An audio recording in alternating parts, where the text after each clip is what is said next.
Hello welcome to our channel. మా అత్తమ్మ వాళ్ళ ఊర్లో ముత్యంపేటలో పోషమ్మ బోనాలు ఎప్పుడూ అయిపోయినాయి. కాకపోతే నేను ఆ వ్లాగ్ ఇప్పుడు పెడుతున్నా. ఆ రోజు 5 ఇయర్స్కి ఒకసారి వచ్చే పోషమ్మ బోనాలు అన్నట్టు. సో ఇంటికి చుట్టాలు వస్తారు కదా, మార్నింగ్ లేచిన తర్వాత కొంచెం ఇంట్లో పనులు చేసుకొని ఫస్ట్ సారగమ్మ కాడికి పోయినాం. ఎందుకంటే పోషమ్మ దగ్గర కొబ్బరికాయ కొడతాం కదా మనం. పోషమ్మ కంటే ముందు సారగమ్మ కాడ కొబ్బరికాయ కొట్టాలట. సో అందుకే మేమందరం రెడీ చేసి ఫస్ట్ సారగమ్మ కాడికి పోయినాం. మేము పోయేవరకు అక్కడ ఎవరు కొబ్బరికాయలు కొట్టలేదు అన్నట్టు. ఫస్ట్ మేమే పోయి దేవుళ్ళని క్లీన్ చేసి మేమే ఇట్లా పసుబొట్టు వేసి అక్కడ కొబ్బరికాయ కొట్టినాం. మాకు కూడా అది తెలియదు, అంటే మేము నార్మల్గా ఎవరైనా పోయినరు కావచ్చు అని అనుకున్నాం. కాకపోతే ఎవరు పోలేరు కాబట్టి మాకు తెలిసినట్టు మేము ఇంకా పసుబొట్టు అట్లా వేసి దేవుళ్ళని మొక్కి కొబ్బరికాయ కొట్టినాము. కొంతమంది ఏమో పోషమ్మకు చేస్తున్న రోజు కొట్టద్దు సారగమ్మ కాడ అని అంటారట. కొంతమంది ఏమో కొట్టాలి అని. మీ దాంట్లో ఏం పాటిస్తారో నాకు కింద కమెంట్ చేయండి. మా దగ్గర అయితే మా అత్తమ్మ వాళ్ళైతే కొట్టాలి అని చెప్తే మేము పొద్దున మేమందరం పోయి కొబ్బరికాయ కొట్టొచ్చినాం. వీడియోలో స్టార్టింగ్లో చూసినట్టు మార్నింగ్ 5:30కే మటన్ ఉంటుంది కదా, మేకల్ని కోసిండ్రు. పొద్దున్నే వచ్చింది కూర. దాని తర్వాత నేను ఇటు సారగమ్మ గడికి వచ్చినప్పుడు ఈ టైంలో ఇంకా మా అత్తమ్మ వాళ్ళు కొంచెం చికెన్ మటన్ అదంతా కూడా వండుతున్నారు అన్నట్టు. దాని తర్వాత ఇంటికి పోయి రెడీ అయినాం. పోషమ్మకి పెట్టడానికి వడ్లోళ్ళ ఇంటికి అవసరాల ఇంటికి పోయి అవి తీసుకొస్తారు కదా, మేము రెడీ చేసి పోయినాం అన్నట్టు. ఇక్కడ వడ్లోళ్ళ ఇంటికి పోయినప్పుడు కంకణాలు ఇచ్చిండ్రు, కంకణాలు కట్టుకున్నాము.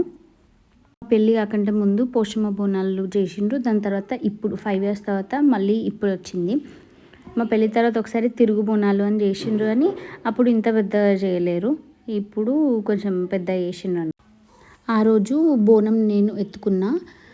నేను ఏమనుకున్నా అంటే మార్నింగ్ 10కి అట్లా స్టార్ట్ చేస్తారు కావచ్చు, ఈ మధ్యాహ్నం వరకు అట్లా అయిపోతుంది కావచ్చు అని అనుకున్నా. అసలు వాళ్ళు స్టార్ట్ చేసే వరకే 1 అయింది. మా ఇంటి దగ్గరికి వచ్చే వరకే 1 అయింది. కానీ ఏంటిదంటే వీళ్ళు ఉంటారు కదా, బయన్లోళ్ళు ఉంటారు కదా, వీళ్ళే ఇంటింటికి లోపలికి వచ్చి ఇట్లా పసుపు పెట్టిన తర్వాత దాని తర్వాతనే మనం బోనం ఎత్తుకోవాలన్నట్టు. సో అట్లా ఊర్లో ఎన్ని ఇల్లులు ఉంటాయి అట్లా ప్రతి ఒక్కళ్ళ ఇంటికి ఇట్లా వాళ్ళు పోవాలి, బొట్టు పెట్టి దాని తర్వాతనే బోనం ఎత్తుకోవాలి. సో అట్లా బాగా లేట్ అయింది. 1కి వచ్చిర్రు మా ఇంటికి అయితే. ఇంకా ఫుల్ ఎండాకాలం కాబట్టి ముందే మేము అంటే బోనం ఎత్తుకునేటోళ్ళం నార్మల్గా కాలు కాలుతాయి కదా, ముందే సాక్స్లు అవి వేసుకున్నాం. అంటే ఇంటి దగ్గర మా అక్క వాళ్ళు మేమందరం కలిసి అనుకున్నాం ఇట్లా. యాక్చువల్గా అందరు వేసుకున్నారు, సాక్స్లు వేసుకున్నారు. ఎందుకంటే ఫుల్ ఎండ, అసలు అమ్మో కాలు ఘోరంగా కాలుతుండే సాక్స్లు వేసుకోకపోతే. దాని తర్వాత బయన్లోళ్ళు మా ఇంటికి వచ్చిండ్రు, పసుపు పెట్టిండ్రు. దాని తర్వాత నేను బోనం ఎత్తుకున్నా. ఇంకా బయటికి వెళ్తున్నా ఇప్పుడే. మా మామయ్య తీసిండ్రు ఈ వీడియో. ఇంకా ఒక్కొక్కరు ఇంటికి వస్తారు కదా, అట్లా అందరితోటి ఇట్లా మనం జాయిన్ అవ్వకుండా ఇట్లా అక్కడ పోషమ్మ వరకు వెళ్ళాలన్నట్టు. పోషమ్మ అంటే మా ఇంటి నుండి పోషమ్మకి కొంచెం దూరమే ఉంటుంది. ఇక్కడ నుండి అక్కడికి నడుచుకుంటూ పోయినాం. ఫుల్ ఎండ కొట్టింది, చేతులు వచ్చినాయి. ఫస్ట్ టైం నేను ఇంట్లో బోనం ఎత్తుకున్నాడు. నాతో పాటు మా కూతుర్లు కూడా బోనం ఎత్తుకున్నారు. నేను డెన్మార్క్ నుండి ఈ టైంకి వచ్చిన కాబట్టి ఇది చూడగలిగిన, బోనం ఎత్తుకోగలిగిన. ఆ రోజు బోనం నేను ఎత్తుకున్నా కాబట్టి నేను నార్మల్గా మంచిగానే వ్లాగ్ తీద్దామని అనుకున్నా. ఇంకా బోనం ఎత్తుకోవడం వల్ల వ్లాగ్ ఎక్కువ తీయలేదు, చాలా కొంచెం తీసిన వ్లాగ్. అంటే మా ఊళ్ళో ఫస్ట్ టైం పోషమ్మ పండుగ జరిగేటప్పుడు ఉన్నా కదా నేను, మంచిగా అనిపించింది నాకైతే. మంచిగా చేసిండ్రు. ఇంకా మనం అందరం పోయి అక్కడ కూర్చొని ఉపారం వాళ్ళే వచ్చి తీసుకొని వెళ్ళిండ్రు. ఇట్లా మన ఉపారం మన బోనం లోపల ఉన్న బెల్లపన్నం ఇంకా పెరుగు ఉంటుంది కదా, వాళ్ళే తీసుకొని వెళ్ళిండ్రు.